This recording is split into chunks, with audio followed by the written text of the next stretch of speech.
Hoje nós vamos falar sobre um dos assuntos preferidos dos investidores na bolsa, que são fundos imobiliários, mas não os fundos imobiliários brasileiros, o parente dos FIIs, os REITs. E logo de cara já quero que você bote aqui, já que a gente está falando de investimento exterior, qual foi o seu primeiro investimento na gringa? Bota o nome do investimento, se foi uma ETF, foi uma ação, qual o nome da ação, qual o nome do REIT, enfim. Inclusive, deixa eu falar uma coisa, mais da metade das pessoas que assistem o meu canal não são inscritas, então aproveita e se inscreve aqui embaixo para que a gente consiga logo bater aquela nossa meta de 100 mil inscritos e aí todos nós ficaremos mais felizes e mais representados aí dentro do YouTube. O negócio é o seguinte, pessoal, eu falei faz um tempo atrás, dia 11 de maio, top fundos imobiliários americanos, REITs, pagadores de dividendos que todo investidor deveria ter. E ali eu trouxe 3 fundos imobiliários que eu considero muito bons, qualidade, inquilinos, imóveis, localização geográfica,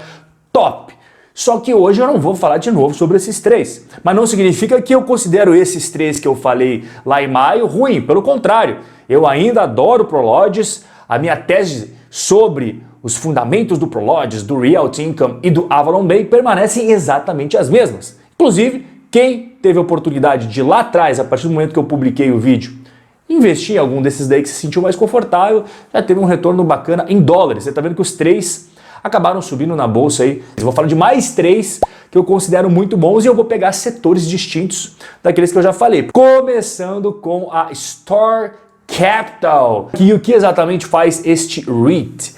Olha, ele tem muitos imóveis. Para começar, já vou explicar que tipo de imóveis são. São 2.656 imóveis em 49 estados norte-americanos, 522 inquilinos e taxa de ocupação, presta atenção, 99,6%. Ou seja, ele tem uma vacância de 0,4%. Você conhece algum fundo imobiliário que tem essa taxa de vacância com mais de 2.600 imóveis? Nem adianta procurar porque não tem, tá? O foco deste REIT são inquilinos com receitas acima de 10 milhões. Então, opa, presta atenção. Aqui a gente não está falando de Coca-Cola, a gente não está falando de Walmart, a gente não está falando dessas grandes empresas da bolsa multi-power ultra bilionárias.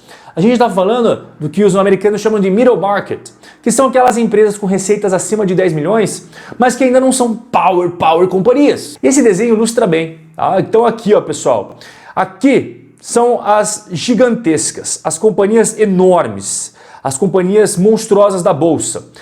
Este amarelinho aqui é o mercado que este REIT costuma atuar. E dentro desse mercado existem 200 mil empresas nos Estados Unidos que atendem os requisitos, ou seja, que poderiam ser inquilinas desse REIT. E o Store, ele tem contato, né, tem prospectos de 26 mil dessas empresas, dessas 200 mil. E agora você vai ver os setores que ele tem os seus inquilinos. Então, dá uma olhada aqui, ó.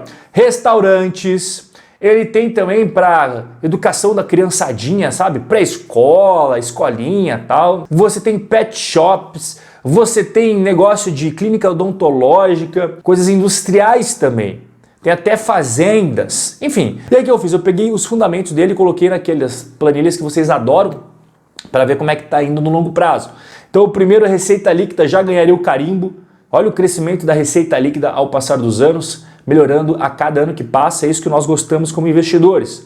O lucro líquido também veio crescendo, 2020 é claro, teve uma queda, uma retração devido à crise, tá? Isso daí é óbvio. E em relação ao nosso queridíssimo fluxo de caixa operacional, também veio crescimento bacana até 2019, 2020 deu uma pequena queda justamente pelo fato que eu acabei de mencionar para você. E às vezes as pessoas perguntam, Rob, pera lá. Por que o lucro ele é tão diferente do fluxo de caixa operacional quando a gente analisa REITs? Eu vou explicar para você. Dá uma olhada aqui. Isso aqui, inclusive, é o primeiro trimestre de 2021. Aqui em cima, nessa linha, é o lucro líquido, tá? Trimestral. Beleza. E quando você chega ao lucro líquido de qualquer negócio, você está contemplando a depreciação e amortização. O que é depreciação do imóvel? Todo ano aquele imóvel perde valor pelo uso. Agora, não significa que você gastou aquele dinheiro do seu caixa. né? Depreciou o imóvel, não significa que você gastou o dinheiro para depreciação, mas ela entra subtraindo nos resultados. Então sempre vai entrar negativo. E quando você fala de fluxo de caixa, é efetivamente a entrada e saída de dinheiro. Então como não teve uma saída de dinheiro por causa da depreciação, você acaba somando isso daqui para chegar ao fluxo de caixa. E no caso aqui deste REIT, a depreciação, cara, olha que importante que é você destacar isso daqui. O lucro líquido foi de 54 milhões do primeiro trimestre de 2021 e a depreciação de 63 milhões. Então, na verdade, o resultado de fato, que é mensurado pelo fluxo de caixa das atividades operacionais nos REITs, foi muito melhor.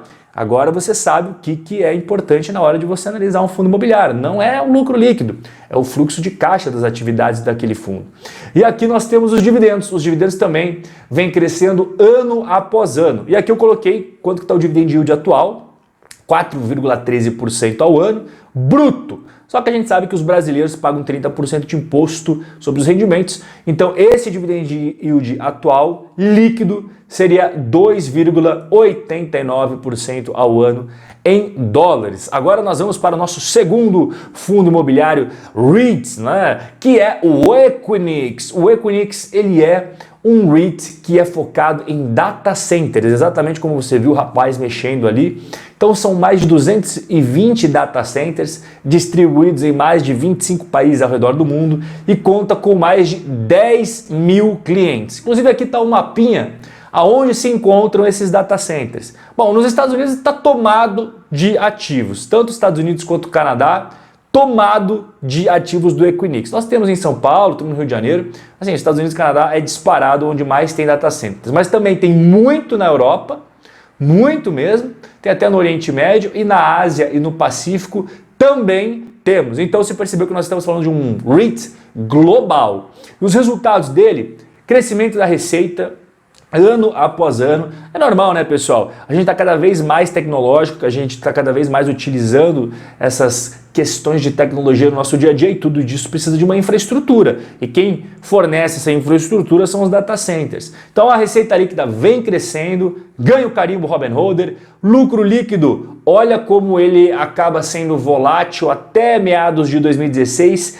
e a partir de então começou a crescer e é claro que em 2020 tivemos uma retração, mas quando nós analisamos o fluxo de caixa das atividades operacionais, que eu já falei para vocês analisarem REITs através do fluxo de caixa, é outro cenário, é outro gráfico. Crescendo gradativamente ano após ano e 2020 acabou sendo o melhor ano da história deste REIT. E quando nós falamos de dividendos, ele também vem crescendo. E como vem crescendo, né? De $6,76 por ação em 2015, pulou para mais de $10 de dividendos por ação.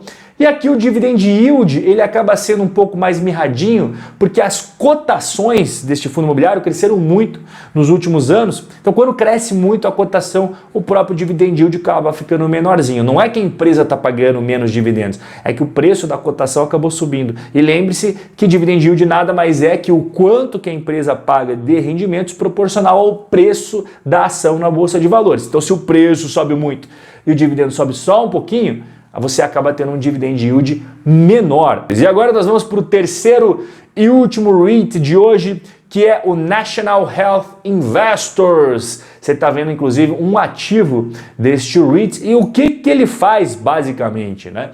Ele tem 162 residências para idosos, 75 casas de repouso, 3 hospitais e 2 escritórios médicos. Quais que seriam as diferenças aqui entre esse ativo e esse aqui? Esse primeiro é para pessoas idosas, mas que não têm uma necessidade tão grande de atendimentos especiais. E agora a casa de repouso acaba sendo para pessoas que já precisam de cuidado mais próximo, atenção mais próxima. Aqui são todos os ativos deste fundo distribuído em 34 estados norte-americanos. E quando a gente coloca naquela planilha, receita líquida crescendo ano após ano, e quanto mais pessoas vão se tornando idosas, maior é a probabilidade de que essas receitas continuem crescendo no futuro. Aqui o lucro líquido também vem crescendo ano após ano, aquela escadinha que todo investidor gosta de ver no final do dia, e o fluxo de caixa operacional também vem melhorando, crescendo ano após ano. Então esses 3 REITs aqui, eles realmente atendem os critérios dos Robin Holders. E os dividendos no final do dia também vem crescendo. E olha o dividend yield dele como é elevado. Tá? 5,32% bruto, líquido 3,72%, é muito alto para um REIT. E aí ainda apresenta um crescimento bem bacana aí para os investidores, né? Quase aí dobrando a sua renda passiva de 2011 para 2020. Então, a gente tem aqueles 3 REITs do vídeo de maio, somado esses 3 agora, nossa carteira aí, digamos assim, né, de fundos imobiliários, REITs bacanas para buy and hold está aí na tela para você conseguir acompanhar melhor, tá bom? E se você quer aprender como é que eu faço para selecionar ativos, como é que eu estudo, como é que eu analiso, vou deixar aqui embaixo esse link. O primeiro link aí que você está vendo na descrição, ele é 4 aulas 100% digitais gratuitas para você aprender mais sobre como montar uma carteira sólida e estruturada para a construção do seu patrimônio a longo prazo. O nosso vídeo vai chegando ao final por aqui, mas eu vejo você no nosso próximo encontro. Um forte abraço e até a próxima.